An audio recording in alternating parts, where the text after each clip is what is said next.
I've got an itch I can't scratch, I'm missing a piece that completes a whole part of me, an open wound scar to see. Everybody come here, gather round, welcome to the freak show, the best in town. What the hell's wrong with me? I don't get along with anybody, honestly. I've been living in my own head constantly, thoughts jumbled round, think I need a new lobotomy. Wait, all these thoughts are too negative. I don't wanna get lost in the sedative. Gotta show them what I got, I'm competitive. You know I'm about to go off, I won't let them win. I'll take a stab, I wanna chase the bag. I wanna weigh, I can change all the things I lack. I gotta face the facts, I got a taste in that. Got me obsessed with the rest, I got an itch to scratch. I'll give up everything.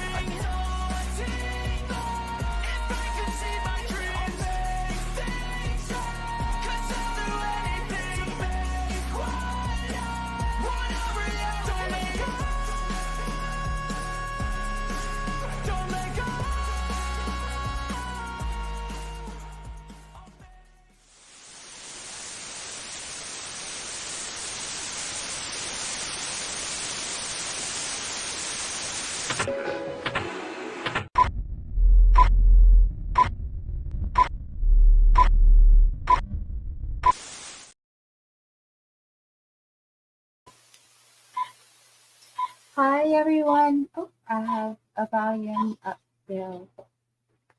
I'm late. I'm sorry. I had a doctor's appointment and then the MRI today.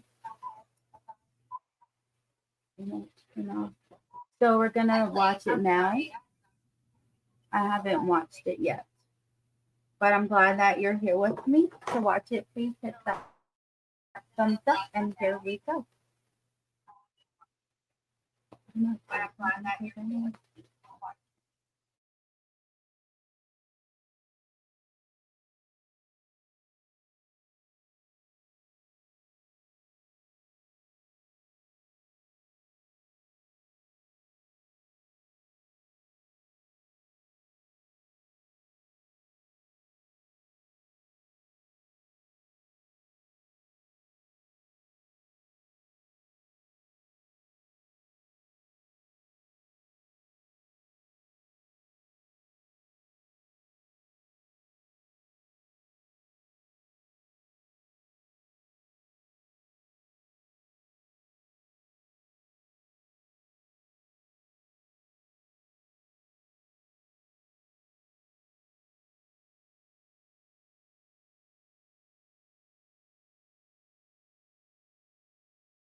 All rise for the jury.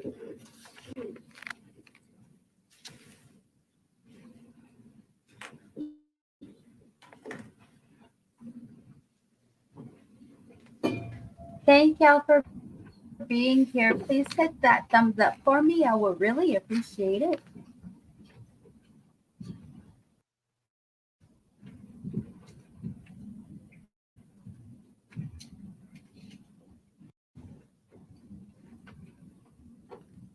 All right, I'll ask the jurors to please remain standing. Everyone else, you may be seated. Members of the jury, I'm going to swear you in now. So if you could please raise your right hands, and at the conclusion of the oath, if you would please say, "I will." You so solemnly swear or affirm that you will carefully consider the evidence and the law presented to you in this case, and that you will deliver a fair and true verdict as to the charges or charges against the defendant, so help you God. Thank you. Members of the jury, you can be seated. I'm going to read the charges to you in this matter. There's 5 charges. The first is charge ID 193-7947C. This states that Adam Montgomery of Manchester, New Hampshire, of Manchester in the state of New Hampshire, between approximately July 1st and July 22nd, 2019, at Manchester in the county of Hillsborough aforesaid, did commit the crime of second-degree assault, in that Adam Montgomery did knowingly cause bodily injury to HM, date of birth 6/7/2014, a child under the age of 13 by striking her in the face. Said acts being contrary to the form of the statute, in such case made and provided and against the peace and dignity of the state. The next charge in this matter is, and this states that Adam Montgomery of Manchester in the state of New Hampshire, on or about December 7th, 2019, at Manchester in the county of Hillsborough aforesaid, did commit the crime of second-degree murder, in that Adam Montgomery did recklessly cause the death of Harmony Montgomery, date of birth 6/7/2014, a person under 13 years of age, under circumstances manifesting an extreme indifference to the value of human life, by repeatedly striking Harmony Montgomery on the head with a closed fist. Said acts being contrary to the form of the statute, in such case made and provided and against the peace and dignity of the state. The next charge is charge ID 202-7113C. And this states that Adam Montgomery of Manchester in the state of New Hampshire, between approximately December 7th, 2019 and March 4th, 2020, at Manchester in the county of Hillsborough aforesaid, did commit the crime of falsifying physical evidence, in that Adam Montgomery, believing that an official proceeding, as defined in RSA 641:1, Roman numeral 2, or an investigation was pending or about to be instituted, did purposely alter, destroy, conceal, or remove the body of Harmony Montgomery with a purpose to impair its verity or availability in such proceeding or investigation. Said acts being contrary to the form of the statute, in such case made and provided and against the peace and dignity of the state. The next charge in this matter is charge ID 202-7114C. And this states that Adam Montgomery of Manchester, New Hampshire, at Manchester, between December 7th, 2019 and March 4th, 2020, did commit the offense of abuse of a corpse, in that the defendant did purposely and unlawfully removed, concealed, or destroyed the corpse of Harmony Montgomery or any part thereof. And this is against the peace and dignity of the state. And then the last charge is charge ID 202-7115C. And this states that Adam Montgomery of Manchester in the state of New Hampshire, between approximately December 7th, 2019 and January 4th, 2022, at Manchester in the county of Hillsborough aforesaid, did commit the crime of tampering with witnesses and informants, in that Adam Montgomery, believing that an official proceeding, as defined in RSA 641:1, Roman numeral 2, or investigation was pending or about to be instituted, Montgomery to testify or inform falsely, made and provided and against the peace and dignity of the state. Ladies and gentlemen of the jury, the defendant, Adam Montgomery, has been arraigned on these charges and he has pleaded not guilty. And of this, he puts himself upon his country for trial, which country you are. Assistant Attorneys General Benjamin Agati and Christopher Knowles for the state have joined the issue, and you are to say by your verdict if the defendant, Adam Montgomery, is guilty of the crimes wherever he stands indicted or not guilty. Hearken to the evidence.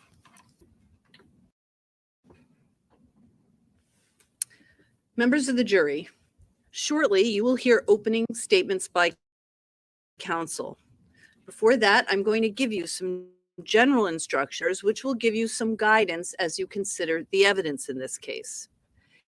After you have heard the evidence, have heard closing arguments, you will hear further instructions from the court, and then you will retire to the jury deliberation room to decide your verdict. You should consider all of the instructions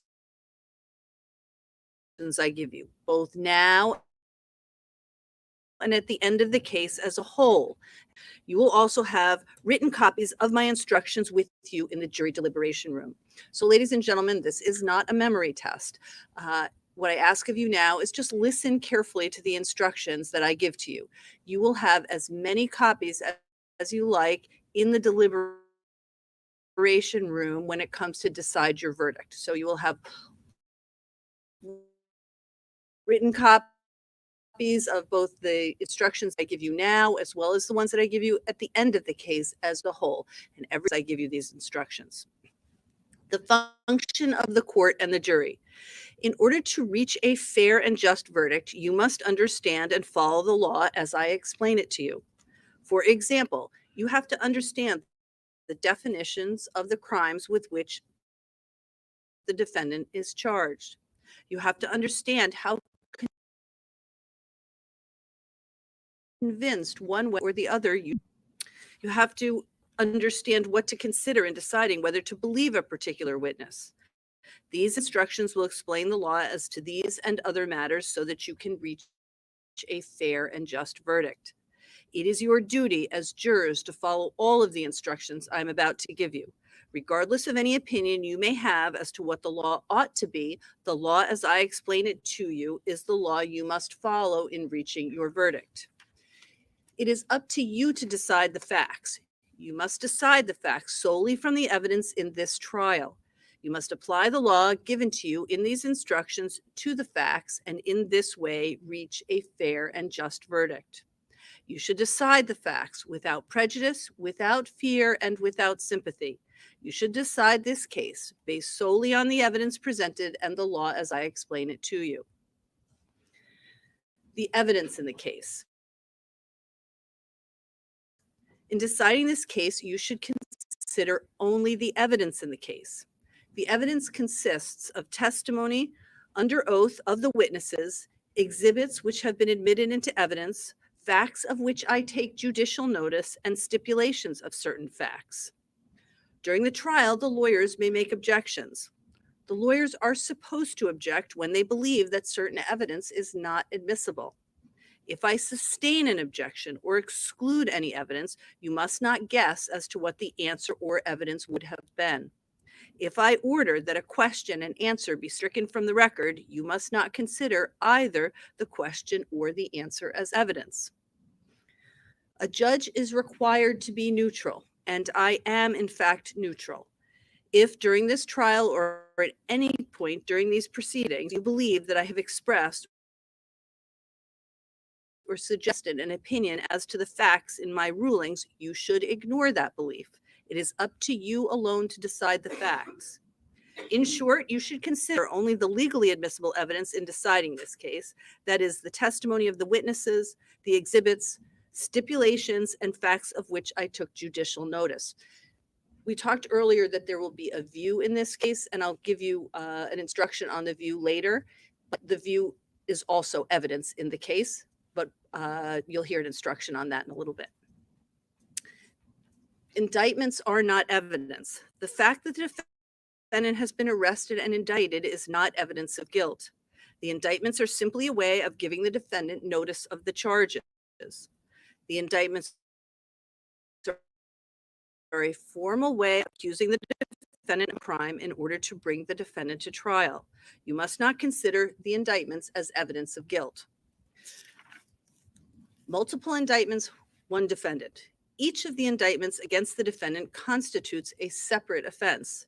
You must consider each indictment separately and determine whether the state has proven the defendant's guilt beyond a reasonable doubt. The fact that you may find the defendant guilty or not guilty on one of the indictments should not influence your verdict with respect to the other indictments. The possible punishment the defendant may receive if you return a guilty verdict should not influence your decision. The duty of imposing sentence is solely. You should base your verdict only on the evidence and the law without considering the possible punishment. The presumption of innocence. As you were instructed during the general selection process, there is a presumption of innocence that applies and continues throughout this trial until the state convinces you beyond a reasonable doubt that the defendant is guilty of each and every element of the offense with which he has been charged, and the defendant has no obligation whatsoever to prove his innocence in this matter, and that includes the right not to testify if he so chooses. You are not allowed to draw any unfavorable, adverse, or negative inference if the defendant does not take the stand in this matter. The jury's recollection controls. You will hear the lawyers discuss the facts and the law in their opening statements and closing arguments to you. These statements and arguments are not evidence. Their purpose is to help you understand the evidence and the law. If the lawyers have stated the law differently from the law as I explain it to you in these instructions, then you must follow these instructions and ignore the statements of the lawyers. If the lawyers state the evidence differently from how you recall it, then you should follow your own memory of what the evidence was. Direct and circumstantial evidence. There are two kinds of evidence, direct and circumstantial. Direct evidence is direct proof of a fact, such as the testimony or statement of a person about what the person saw, heard, or did. Circumstantial evidence is indirect evidence. That is, proof of a chain of facts from which you could find that another fact exists, although it has not been proved directly. For example, if you look outside and see water droplets falling from the sky, that is direct evidence that it's raining. But if you look out the window at night and the ground is dry, and again the next morning and the ground is wet, that is indirect or circumstantial evidence that it rained during the night. By circumstantial evidence, I simply mean that you may infer the ultimate fact from another fact shown. You should feel free to reach reasonable conclusions from proven facts. Conversely, you may not reach conclusions based on facts that have not been proved. In the rain example, wet ground alone may support an inference that it rained during the night. But in the absence of additional evidence, it will not necessarily support inferences about how much rain fell or for how long a period of time. You should both kinds of evidence. You are permitted to give equal weight to both, but it is for you to decide how much weight to give any evidence, whether it be direct or circumstantial. However, to be sufficient to establish guilt beyond a reasonable doubt, circumstantial evidence must exclude all other rational conclusions. This means that if from the circumstantial evidence it is rational to arrive at two conclusions, one consistent with guilt and one consistent with innocence, then you must choose the rational conclusion consistent with innocence. In determining whether all rational conclusions other than guilt have been excluded, you should not consider any item of circumstantial evidence in isolation. Rather, you should consider each item of circumstantial evidence in the context of all of the other evidence, which includes all other circumstantial evidence and direct evidence. You must understand, however, that this circumstantial evidence rule does not apply to direct evidence. If there is a conflict between two or more witnesses who offer direct evidence concerning certain facts, you should resolve the conflict. For example, suppose there are two eyewitnesses to a crime, and one testifies that the defendant committed the crime, and the other testifies that the defendant did not commit the crime. This presents a situation where there is a conflict in direct evidence. In this situation, you, the jury, should resolve the conflict and must decide whether, based upon all of the evidence, the state has proved the defendant's guilt beyond a reasonable doubt. You should consider all of the direct and circumstantial evidence in the case, as well as any reasonable inferences you draw therefrom, in deciding whether the state has proved all of the elements of the crime beyond a reasonable doubt. The credibility of witnesses. In deciding this case, you must decide the credibility of witnesses. That is, it is up to you to decide who to believe. If there's any conflict between the witnesses, then you must resolve the conflict. Simply because a witness has taken an oath to tell the truth does not mean that you have to accept the testimony as true. Use your common sense and judgment. Consider factors you use in deciding important issues in your everyday lives. For example, you may consider the following: the witness's attitude, behavior, and appearance on the stand, and the way the witness testifies. The witness's age, intelligence, and experience. The witness's opportunity and ability to see or hear the things about which the witness testifies. The accuracy of the witness's memory. Any motive of the witness not to tell the truth. Any interest that a witness has in the outcome of the case. Any bias of the witness, or friendship or animosity the witness may have for or against any of the other people in the case. The consistency or inconsistency of the witness's testimony. Whether or not what the witness says appears reasonable or unreasonable. Whether what the witness says is consistent or inconsistent with the testimony of other witnesses or with statements the witness made at another time. In deciding which witness to believe and how much of their testimony to believe, you should consider both the direct and cross-examination of the witnesses. If you believe that part of a witness's testimony is false, you may choose to distrust other parts also, but you are not required to do so. Inconsistencies and contradictions within a witness's testimony or between witnesses do not necessarily mean you should disbelieve the witness. It is possible for honest people to witness the same event and see or hear things differently. You should evaluate inconsistencies and contradictions and determine whether they are important or unimportant. You need not believe any witness even though the testimony is uncontradicted. Nor are you required to accept testimony as true because some or even all of the witnesses agree with each other. You may find the testimony of one witness or of a few witnesses more persuasive than the testimony of a larger number. These principles apply to all witnesses, whether they are ordinary citizens, police officers, experts, or otherwise. In short, you should consider the testimony of each witness and give it the weight you think it deserves. The weight of the evidence should be determined by the quality of the evidence, not the quantity. It is not the number of witnesses or the quantity of the evidence, but the quality of the evidence that is important. The judge decides what is admissible.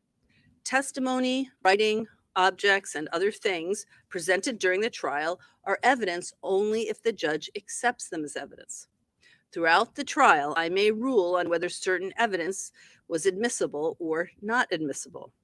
These are legal decisions which do not concern you because only the judge is permitted to decide legal questions. I may make 3 types of legal decisions with regard to the evidence. First, I may stop some information from being presented at all.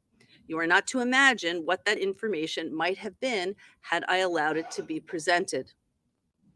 Second, I may rule that some information was not admissible after it was presented to you. You are to ignore this information and not use it as evidence. Finally, I may allow some information to be entered as evidence after hearing objections by one of the lawyers. You are not to give such evidence any special importance as a result of my ruling. It is not my duty, and I do not try to determine whether the evidence is important when I make my rulings. The burden of proof and reasonable doubt.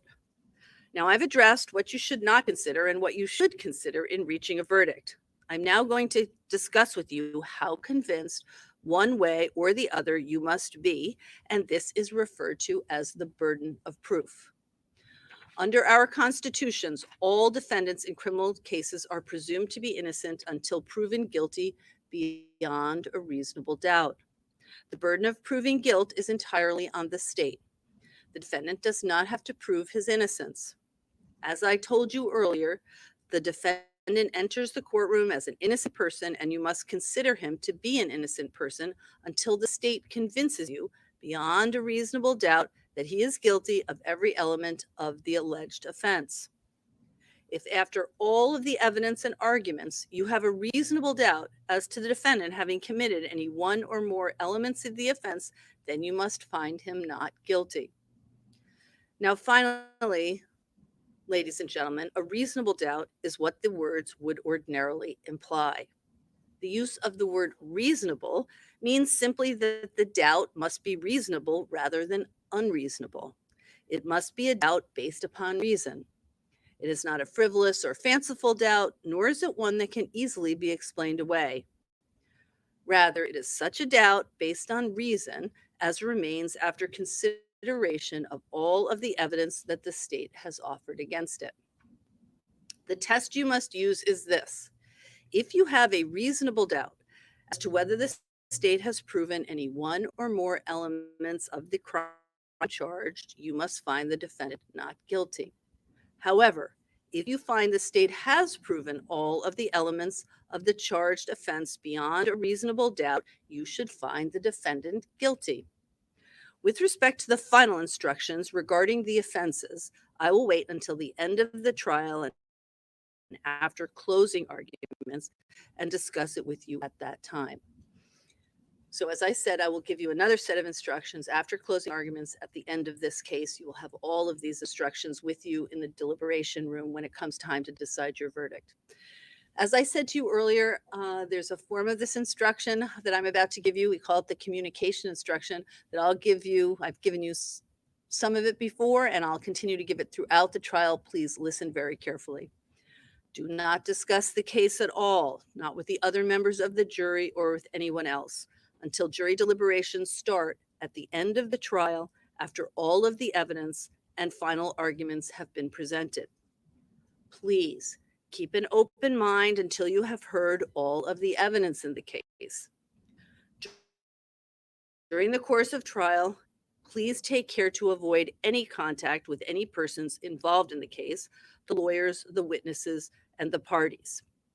So I remind you, ladies and gentlemen, as you come in and out of the courthouse, you may see the lawyers or other people involved in the case. They have been instructed that they are not to communicate with you, so they are not being rude if they don't acknowledge your presence or smile at you or say hello, as you may pass them in the hallways. But you must, they are required to avoid any contact with you, and you are required to avoid any contact with them. So no contact with anyone involved in the case, please. Also, please be sure to avoid television, radio, online, or newspaper coverage of this case. I anticipate that there will be media coverage of this case. As I indicated earlier, you know that there are cameras in the courtroom. They have been instructed that they are not to take pictures of the jurors in the case, but I expect that there will be media coverage. You are instructed that you must not read any articles or view any media coverage on television, online, or elsewhere. So avoid your local papers, have somebody pull the international section if you want, but don't watch any media coverage of the case, okay? You are instructed to turn off any notification or banners that come through your smartphone, computers, smartwatches, or other devices, okay? Finally, do not conduct any research or investigation of your own. You must render your verdict based solely on the evidence submitted at trial. So don't look up the law. That will be given to you in the court's instructions. Don't drive by any locations. Don't look up any names. Don't look anybody up on social media. It is critically important that your verdict in this case is based exclusively on the evidence that's presented at trial. Our trial day will generally go from 9 a.m. to 4 p.m. We will also generally take a mid-morning and mid-afternoon break. I try to look at sort of natural break points in the case to determine when those breaks happen. But generally we'll have a mid-afternoon, mid-morning break, and we'll also have a lunch break. The court has asked you to put your cell phones in a box in the jury deliberation room. Please make sure they are silenced or turned off altogether. As I said to you, you will be permitted to check your phones when you are on break. However, you are not to look at any news reporting or media coverage of this case, as I have already told you. Additionally, you are not permitted to take notes of any kind, not on paper. When I heard that, I was like, some courts, some judges let you take notes and some don't. I don't understand why. But when they don't take notes, they have to actually mentally take everything in. And this is a big case, you guys. I really wish that they would let all jurors take notes. I think deliberation would be much easier if they did it that way.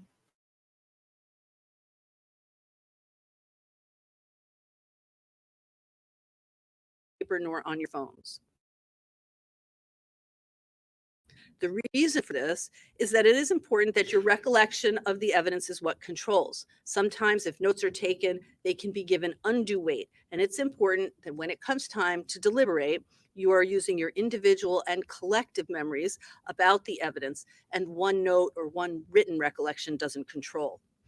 You should also be aware that there will be no transcript available to you when it comes time to deliberate. So we have our excellent court monitors here, and there's an audio recording that is not available to the jurors, and there will be no transcript. So your individual and collective recollection is what will control as you go into the deliberations. Therefore, please listen carefully to the evidence as it is presented. If during the course of this trial you have any questions or problems, you become thirsty or need anything else, just get the court officer's attention, either of our court officers or my attention, so that we can assist you. If at any time during the trial you cannot hear, please raise your hand so that I can ask the witness or the lawyers to speak up. That goes as well for any monitors. If you cannot see, please do let us know. It is important that you are viewing and listening to all of the evidence as it's presented.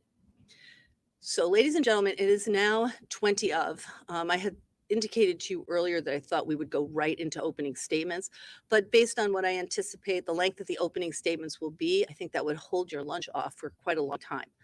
So, after speaking with the lawyers, I think we'll take an early lunch break. So we're going to break now. Please come back at in 1 hour, so 20 to 1, and then we'll move directly into opening statements. So don't talk about the case, not with each other, not with anybody else. Don't look at any media. Don't do any independent research, and I will see you in an hour after lunch. Thank you so much, ladies and gentlemen. All rise for the jurors.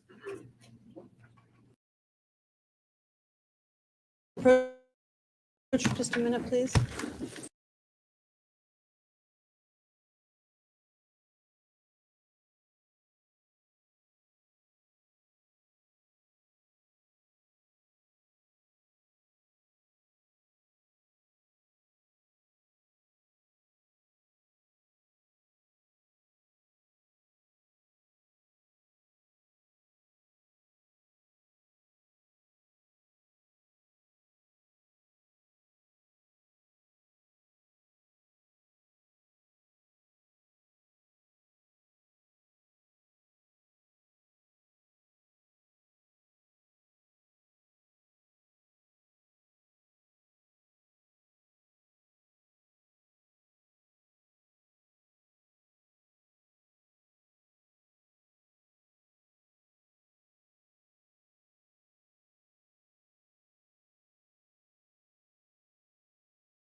I didn't even see the poll yet. Did you guys answer it?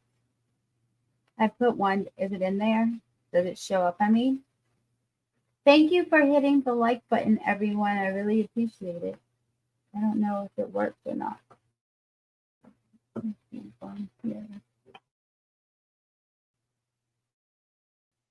While they're sidewalk.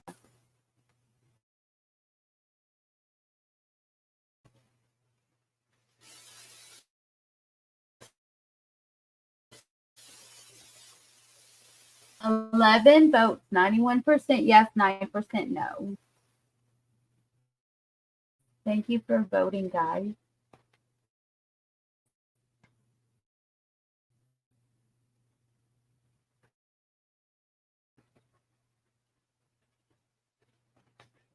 That little guy right there is, I don't know what to do with himself. I am muted. Am I muted? No, I'm not muted. Never mind what. Oh, he wants to know if it was frozen. No, this dude keeps moving every once in a while. They're inside. Slide it over so that I can see the judges. That's, oh my gosh. That's crazy.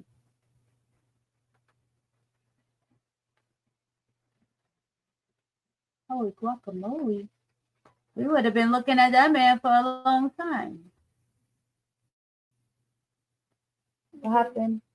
They just gave it to me and said that. So, What's wrong with it? Your wrist? yeah. Oh. Maybe the X-ray.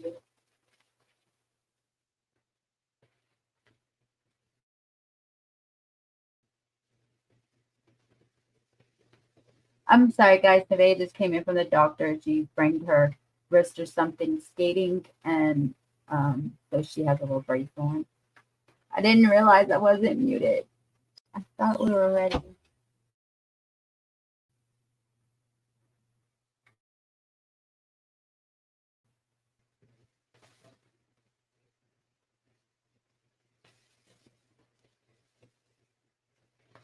I wonder what that big paper box is. If that's some kind of like big old evidence they're about to show. They're about to show. Thank y'all for being here. I really appreciate it. Oh, if you was gifted a membership, it's almost over in like 3 or 4 days. So if you would like to continue, you would just have to join. And I would appreciate that so very much.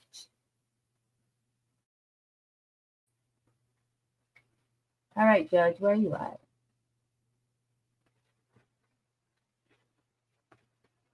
Dang, we just watching. All right, here we go.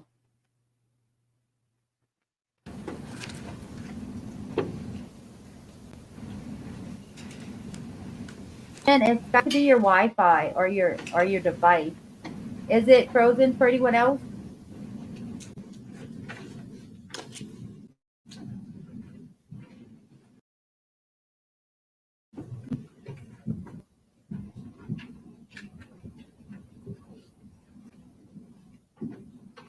You may be seated.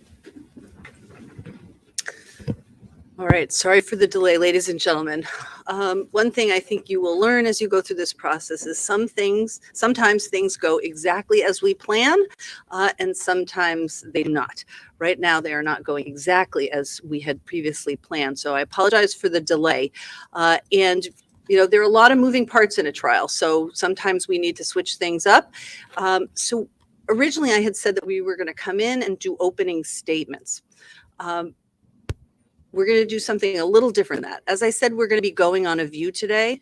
So prior to a view, the lawyers will give you what's called a preview statement to give you some information about what they want you to look at and what they anticipate that you will see on the view. We're going to do that first. So I'm going to give you an instruction regarding the view. Then the state and the defense will give you their preview statements. Okay.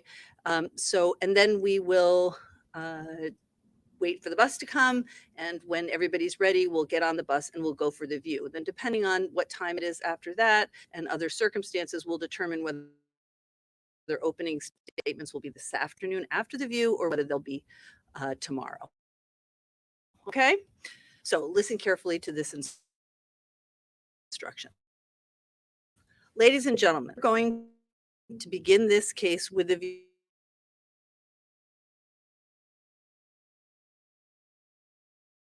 to several locations within the city of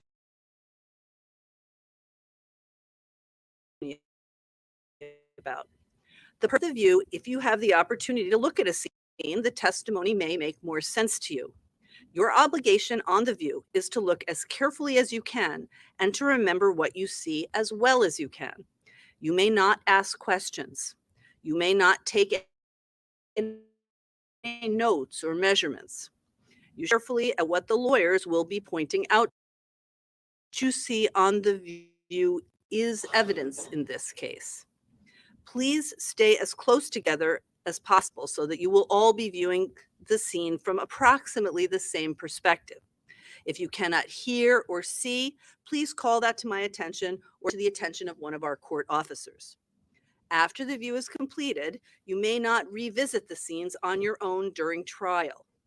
Also, you may not engage in any discussion among yourselves or with anyone else concerning what you see at the view. As you know, you are not to talk with each other or with anyone else about the case until the end of the trial when you are conducting your deliberations. At this time, ladies and gentlemen, counsel will have the opportunity to make their preview statements to you concerning what they expect you will be seeing on the view. Yes, you may. Thank you. Good afternoon, everyone. My name is Ben. I'm here to represent the state on this. What we're going to do, and first of all, since it's my first opportunity to talk to you as the jury, Big J, as opposed to Little J, let me thank you again for your time that you're going to be putting forward not only today but throughout the trial. It's very important, both to society, to the government, to the citizens, and it's very, very much appreciated.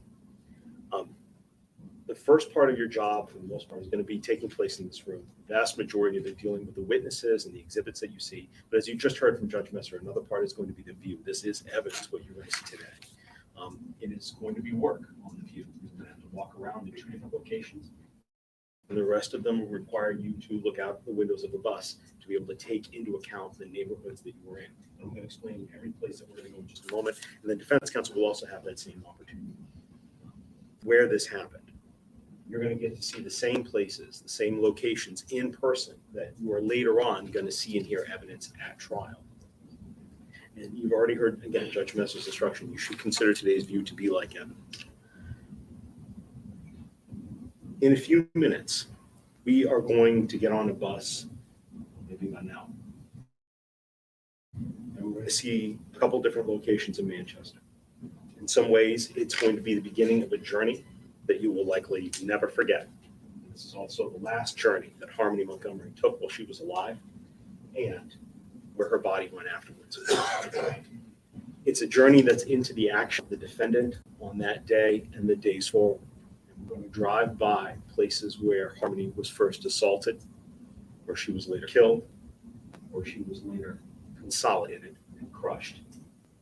And then finally, the different other locations of where the defendant had her in the city. What you are going to see today is part of the evidence. Some of the locations that we're going to drive by, we are just going to pass by in the bus for a minute, and the bus is going to pull over to the side of the road. So you have an opportunity to look at that location taken. And on 2 of the locations, you will physically get out. One will be a parking lot, and the other one will be an intersection. We will not be going into any residences. Later on, you're going to hear testimony about different homes. We may be driving by an apartment complex today, but we will not be going inside in the actual rooms where Harmony was or where Harmony later was kept. So we will be outside for the 2 times that we get out of the bus. So before we do that, I want to kind of start at the beginning.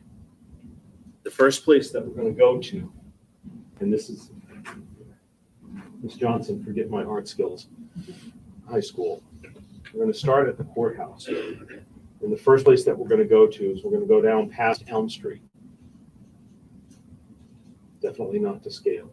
We're going to come across Merrimack, and we're going to go up here on Market Street. And at that point, we're going to pull the bus over to the side of the road, and you're going to be able to look out, and I would say look out the right-hand side of the bus to the area of 20 Market Street. That's the location of the methadone clinic where the defendant took Harmony that morning with the rest of the family inside a 2010 gray Chrysler Sebring. When you're there, I want you to be able to take into account just the outside of the building, and also about the cars that are nearby, number of amount of foot traffic that while we're there. You're going to hear in opening arguments that that first location outside the methadone clinic that the defendant came out from getting his medication, got into the car, and understood that Harmony had had an accident, saying, where's the defective? Really, Harmony, again? Objection, Your Honor. Approach.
Is neither sustained or withheld. The state will clarify. Go ahead. When we're at that location, later on, you're going to hear testimony that at that location, when Adam came out from getting his medication, you hear testimony that he said, and that's where the assaults began striking. That's why it's important for you to look around, to see what else and who else is there, and to know what that area looks like. From there, we're going to then come back onto Elm Street. We'll do a loop around. Go north on Elm. Then we're going to go up to Webster Street at the top of Elm. And that's right over where you get past where you go on the bridge, the big Brady Sullivan Tower there. We're going to take Webster Street out. And here, we're going to go out on Daniel Webster Highway. And there's a Burger King. When we get to Burger King again, we won't be getting out of the bus, but we're staying inside, and you'll have a chance to look at that parking lot. What the state is asking you to do is to pay close attention during that drive. How many stoplights roughly are we going through? What are the road conditions like? How long does it take to get there? You're going to hear testimony later on about that same drive. You're going to hear testimony how during that drive, the defendant's assaults continued. He continued to hit Harmony as they stopped at red lights, as they stopped at stop signs. That's why you need to pay close attention during that drive. And we're going to go out to that location.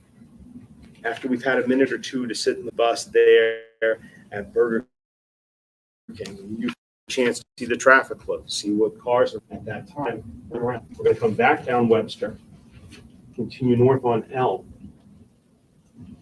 and then we're going to cut over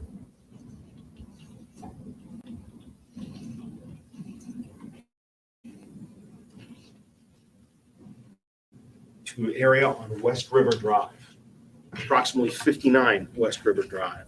And there, we're going to make our first stop where we get out of the buses. 59 West River Drive is one of the street locations for Colonial Village Apartments. It's right up on, you can see poorly drawn river that's right on the backside there. We're going to be pulling in between those buildings and going to a very large back parking lot that's behind there. This is where your testimony that the defendant lived in his car after they had been evicted from their Guilford Street home, and where the defendant kept Harmony and the rest of his family after they left Burger King, after he continued to hit her, and drove back there to eat his food while Harmony was moaning. You're going to hear testimony that that's where he used his drugs while Harmony died. When you're there, I'm asking you to notice the number of apartment buildings that are nearby. Look at the number of cars that are in the parking lot, how big that parking lot is. I'm also going to ask you to take notice in that back parking lot area, look towards the tree line. Look at the very back row, closest to the river, where different cars can park. Notice all of that while you're there. It's going to be more than 1 or 2 minutes. So you can get out, you can certainly walk around, take your time to really look in that area and look at the different details that are there. Also look up at the side of the building. I'd like you to know whether or not you see lights on the side of the building that illuminate that parking lot, whether there are street lights that illuminate that parking lot. So do that while you're there. Once we're done, we'll get back on the bus and we're going to drive back towards the city, back on West River Road, back to Elm, and then south to the intersection with Webster. Buses are going to pull over on the side here, and we're going to get back out yet again. You'll hear testimony that it was here that the defendant's Gray Sebring died, in the intersection. That it was here that where, with his family, the car stopped working, and that it was here, just before he needed to get a tow, you'll hear how he went to the backseat and found that Harmony was no longer alive. I want you to look very closely around that intersection. Look at the traffic going through that intersection, the number of people that were available at that intersection. We're also going to hear the testimony that at that time, when we realized that she was dead, that when you look at the different businesses around, I want you to remember that when later on you're hearing testimony, his actions was to take Harmony and to stuff her in a duffel bag. You'll also hear later a trial from a tow truck driver, and you'll hear about a gas station on the corner. So while we're in the intersection, and we're not going to be standing in the middle of the intersection, obviously, we're going to be standing on the sidewalk. But while you're there and you can move around, take note of how far away that gas station is and the short distance that the tow truck driver had to bring the car. And once we've spent enough time considering all of these, then we're going to be going to another address. You're going to hear a testimony about a lot of different addresses where the defendant brought Harmony's body afterwards. We're not going to be going to the first two addresses. That one that involves, you'll hear involves a deck, another one that involves a red cooler. We're not going to be here. We're not going to be driving by one on Lake Avenue as well that you'll hear testimony later on about where he stored Harmony in the ceiling. Where we're going to go is 644 Union Street. So from this intersection, we'll come back onto the buses, onto Webster, come over to Union Street, and head south. And the intersection of 644 Union Street is right at the intersection of Union and Orange. So Orange is the cross street. You're going to see two buildings.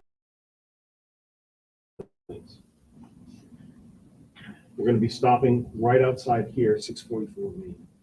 Testimony that you will hear later on involves also a parking lot that's general in the back. But here we're not going to be getting off the buses. You're not going to have to go inside. We're going to ask you to again look out the right-hand side of the buses and the size of the building.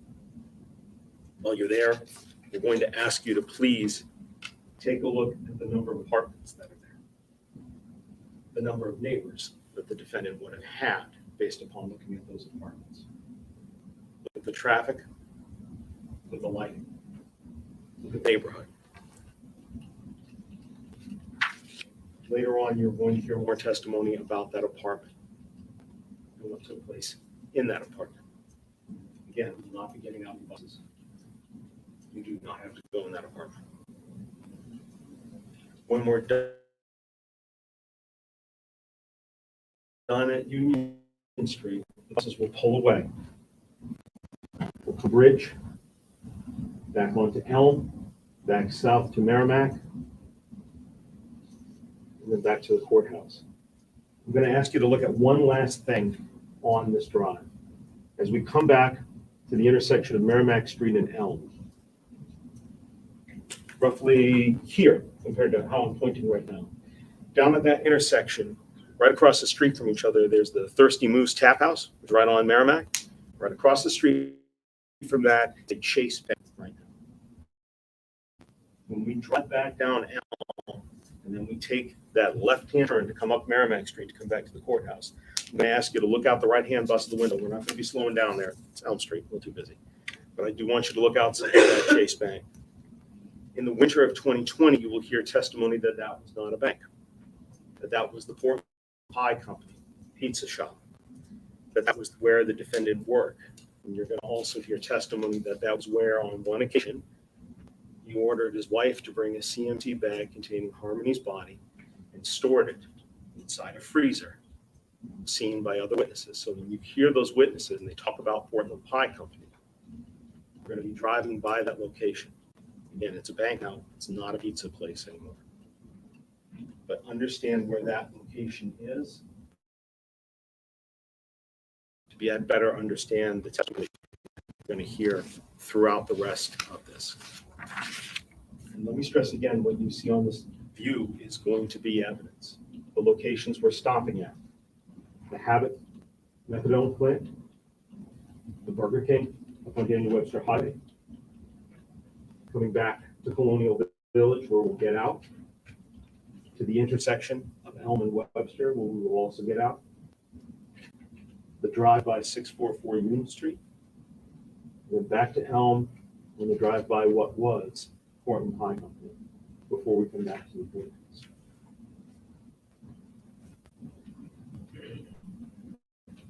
This will be your only opportunity, you heard from the court, to look at these places in person until the end of this trial. So take your time. If you need more time, please let the court staff know. We will stay longer in the parking lot. We will stay longer at the intersection.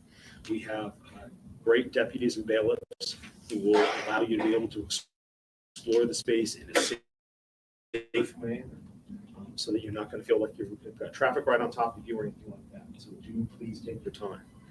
But when you listen to the testimony from the different witnesses, these are 5 of the key locations that you're going to hear. So it's important that you know what they look like in person before you hear that testimony. Based upon that, again, after you hear this and after you see all of the evidence of this case, we'll ask you to return a verdict that is just. But I would also ask you if you would please do also pay close attention to defense counsel's comments about the view, because again, the more observations that you can make on today's view, the better it will be for you to understand the testimony you see later on. And it's a one-only shot. Okay? Thank you very much. Thank you. Sure.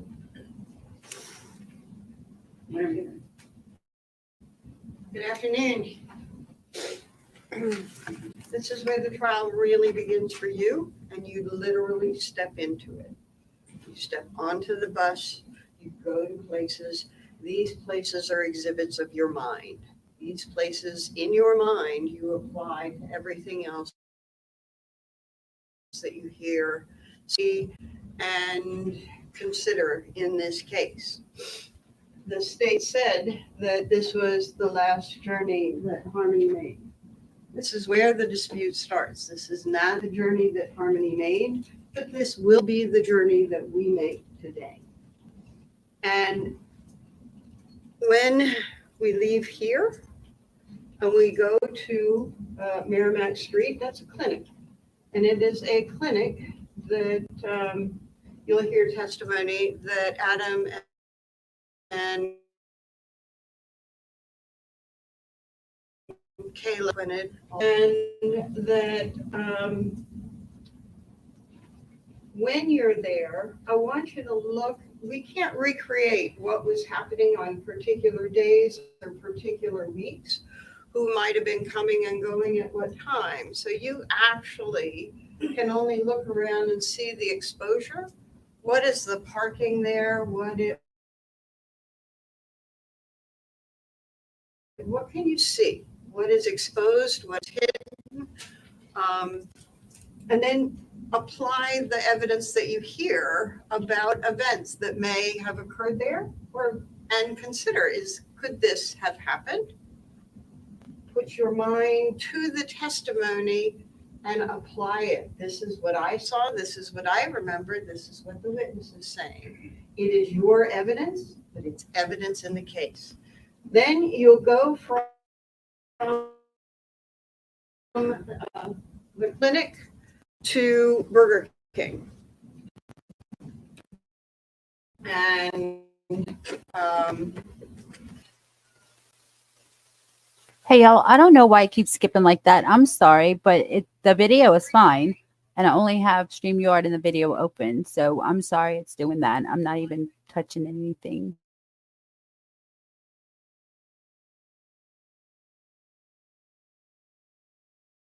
At Burger King, that's really very, very important to look at that entire layout. Again, we can't recreate the amount of traffic that was on a particular day or a week. We can't recreate any of that stuff.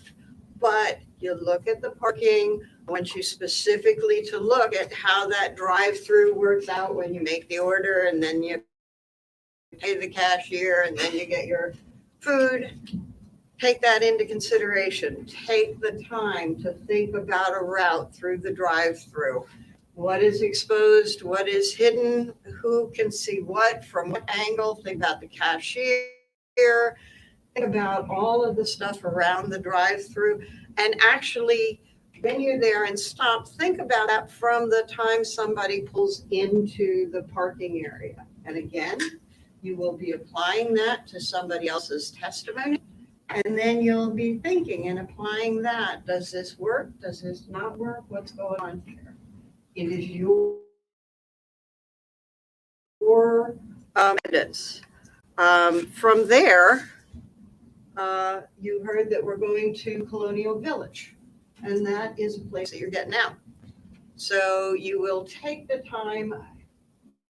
Traffic is going to be different from testimony that you hear about, but you want to look what is exposed, what is hidden from particular places, looking at the building. What can you see? What can't you see? We're going to direct you to particular places and areas and say, take a look and consider from perspective, something that pictures can never quite do.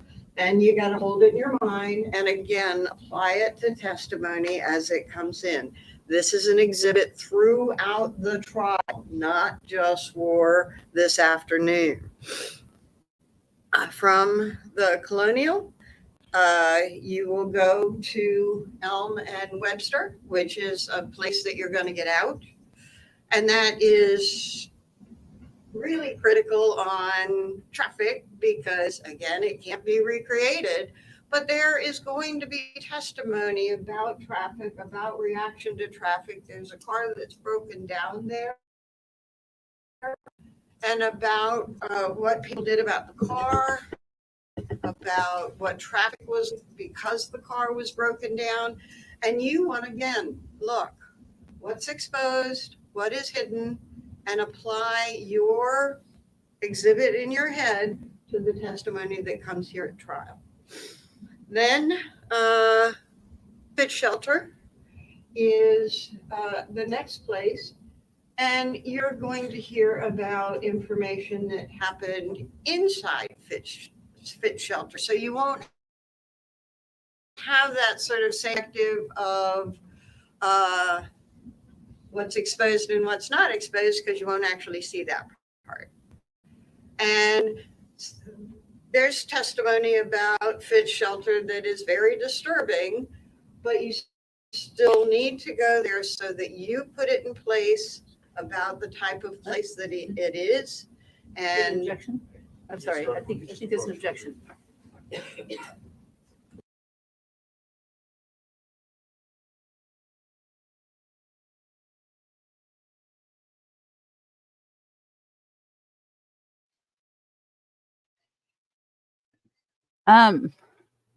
They're taking a longer time to read their instructions. They're saying the same thing. And then they have to go, like, I think we have really 30 minutes left of this trial to watch. The rest is them viewing.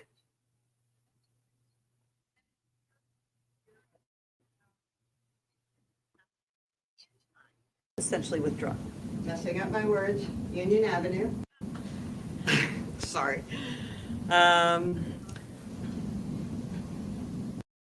You will not be going into Union Avenue, but some very disturbing things occurred at Union Avenue. So you want to hold this into your head.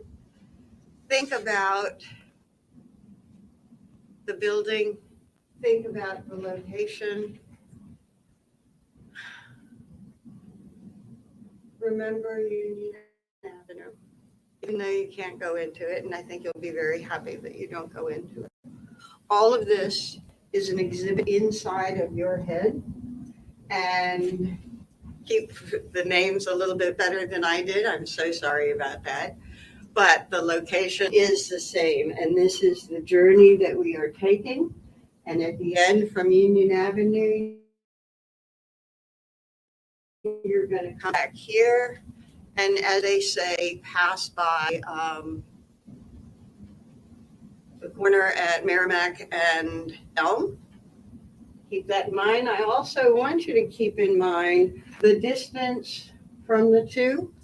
Distance in this case is a little bit less important, but still something to keep in mind as a person testifies about traveling from place to place, about how long does it take, the traffic lights, what is the delay. And I did forget, at each of those traffic lights, I want you to look around again, just as you're going through the traffic lights, what's exposed, what is hidden. You're going to be on streets. Assume that everything on the street is exposed. Look around on the sidewalks and the areas around it as well.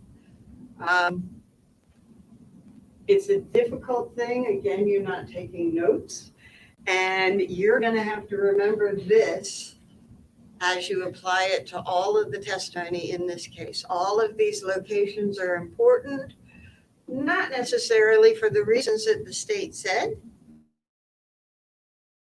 There's a dispute on here, but there is no dispute that all these locations are very, very important.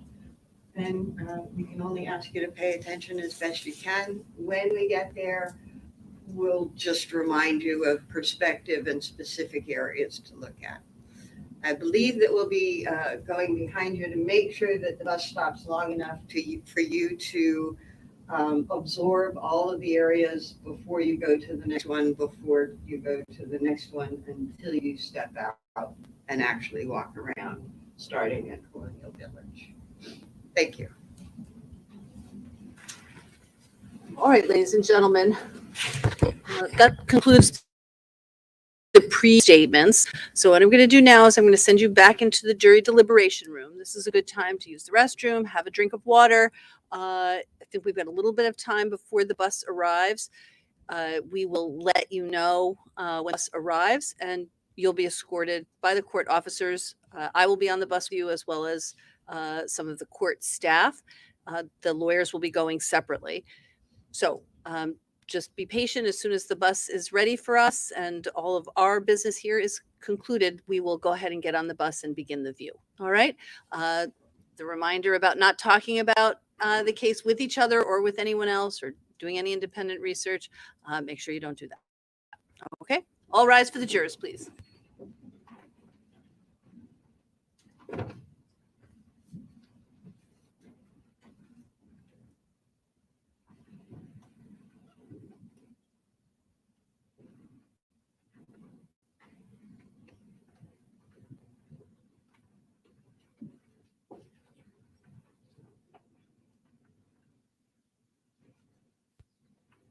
Counsel.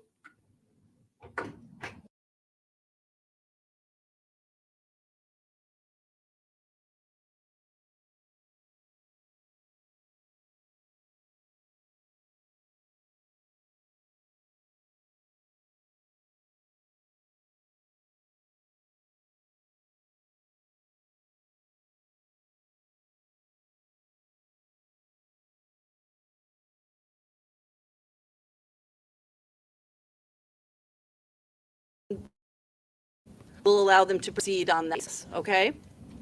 Oh, yeah. Okay.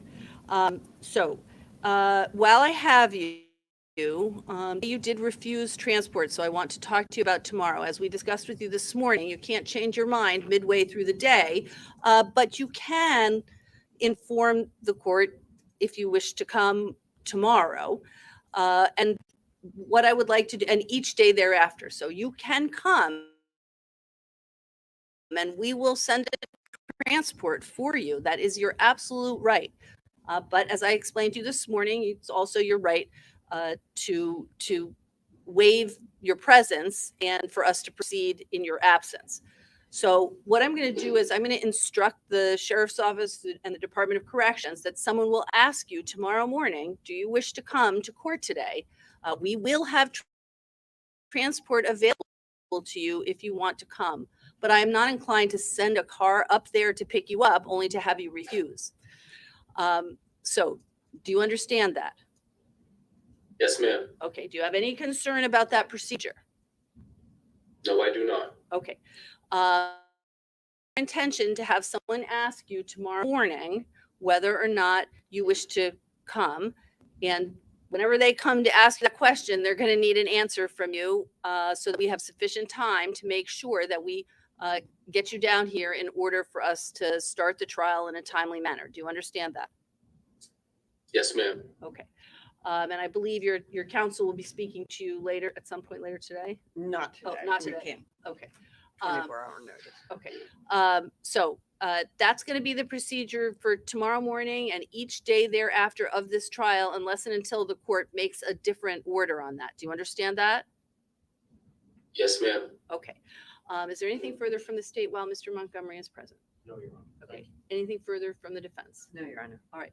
Mr. Montgomery, you're free to go now. I appreciate that that you are speaking with us when we need to speak with you. Keeping the jurors waiting when we do this. Okay. All right. Thank you. All right. You're all set.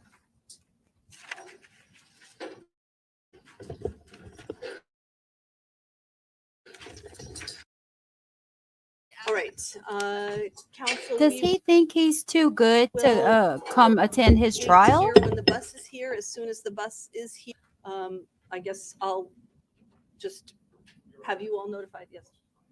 Yes, I know. Oh, the bus is not here, right? When we thank you, Peter. Bus is here. Let us know so that we can gather everybody up and make sure everybody's in their respective vehicles at the right time. So we'll have somebody, probably the court officer will check in with you. I'll get on the bus with the court staff and the jurors when we get the go ahead from everybody. Okay. All right. Very good. Let me know if you need me before then.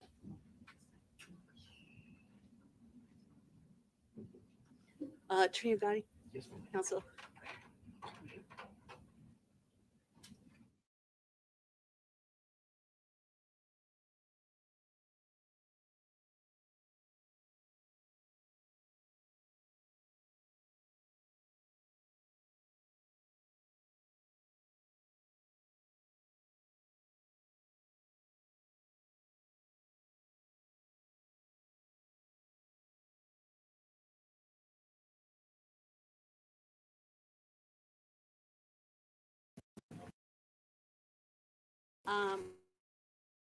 So just in terms of Mr. Montgomery's refusal to appear today, what I'm going to do is I'm going to issue an order that indicates that approximately an hour prior to his transport time from the New Hampshire State Prison shall ask Mr. Montgomery whether he will be accepting or refusing transport. If Mr. Montgomery informs New Hampshire State Prison officials that he will accept the transport, then transport will be informed and they'll immediately go up to the prison to get him. Okay. So that would mean he would be here on time. If he refuses transport, the sheriff's office will be notified and transport vehicle will not be sent to New Hampshire State Prison. The New Hampshire State Prison shall notify the sheriff's office and provide documentation of the refusal to the court. This process will continue each day throughout the trial and through the verdict unless there's further order of the court. Okay, and I just wanted to go through that with you because if you do speak to Mr. Montgomery tonight, you can let him know that that's the order I'm going to issue. We'll need to communicate with the court will need to communicate with the prison, but that's the order I'm going to issue, and that's what I expect will happen. Okay. All right. I think I've asked them to come back at 8:45 tomorrow morning. I've given them the communication instruction. I told them that if their regular route home involves driving by any locations that we drove by today, that they can take the regular route, but they're not to, pay any extra attention to those areas that we were in today. Right? Anything from that the state feels we should cover? I guess two different parts here. First of all, with regard to the instruction and the order on transport go, the state entirely agrees. There's been two separate, and just for the record, there's been two separate colloquies with the court, between the court and Mr. Montgomery today. He certainly seems that he is very clear in his intentions of what he wants to do and what he does not. The state accepts that and doesn't challenge that in any way. And we agree with the court's plan on how to deal with that moving forward. I think one of the two things that the state just wants to bring up is tomorrow morning. I know we're going to have the jurors back here for 8:45. What time might the courtroom be open, and what time would you like to start with opening arguments, just so we can make sure the rest of the technology is going to work and it's in an appropriate location? Okay, so what I expected, what I told the jurors is be back here at 8:45. If all goes according to plan, that we would begin openings at 9. Okay. If everybody's here and everybody's ready before 9, then we would start before 9. But 9 would be certainly the go time. Okay, absent some extraordinary circumstance, given the number of circumstances we had today, it would be great if somebody from each side can be here a little earlier, even if it's just one of you, because one of you can communicate with the other by phone if necessary. So that's fine. I think you have a longer distance to travel. Actually, I have no idea how far you come. So, so just being here a little early. Let me see what time can the courtroom be open? They open at 7:45. What about the courtroom? Oh, whenever you tell them. Maybe 8:30, Your Honor, if that's available. Oh, definitely. And I'll just at least give us 15 minutes before the 8:45 time to make sure things are ready. That sounds great. And that way, if you can, if defense can also be here on that a little bit earlier side, so that we can just confirm that everybody's comfortable with where the technology is, that would be great. Not, you don't have to come that early, but I just want to do it so that we can get an on-time start, and if we need to move things around, we can. It does look like we have a podium, so that's good. You'll have your witnesses lined up and ready to go for a full day. Yes, we're going to be speaking with our advocate just in a few minutes. As soon as we get to this hearing, Your Honor, we'll be able to hopefully provide that list to defense counsel before they leave the courthouse. So we just need a couple of minutes. I know typically we always make sure it's done by 6 p.m. I think we'll be able to be earlier than that. Great. I guess, God bless you. I think just separate from that, Your Honor, one thing that looking through the inter-office memorandum you stated regarding, apologize, let me slow down, Lieutenant Burke's write-up of Sergeant Fullermont's write-up of the interaction today. You stated earlier on that this is something that typically would be filed in court regarding the refusal for a transport. Well, I don't know. I know that when we have that from the House of Correction, I don't know if it gets transmitted by the House of Correction to the court, and the court puts it in the file, or whether it must be that. That must be the way it happens.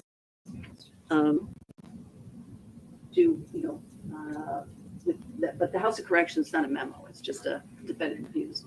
Sometimes it has some explanation on it, but it's not quite like that. So that's why I would like you to confer with each other. I don't see any reason why it can't be uploaded. I think the state's position is going to be that it should be uploaded in memo. Certainly the facts that were in there were taken into account when considering the defendant's colloquies today. Certainly the defense counsel should have an opportunity to talk about it amongst themselves, but it is the state's position that this should be on. Say anything about that? Or you want to take some time to read it more carefully? You just got it, so. Right, I think that there's new information on there that sort of falls into some of the concerns that I addressed earlier this morning. So yes, I'd like some more time with it. Okay. So, all right, anything else you wanted to raise? No? All right. Thank you, everybody. We'll see you tomorrow morning. If something else, I'll issue this order today. If anything comes up, please let the court know, and we'll make sure that we get a chance to communicate about it. Okay? Thank you. All right.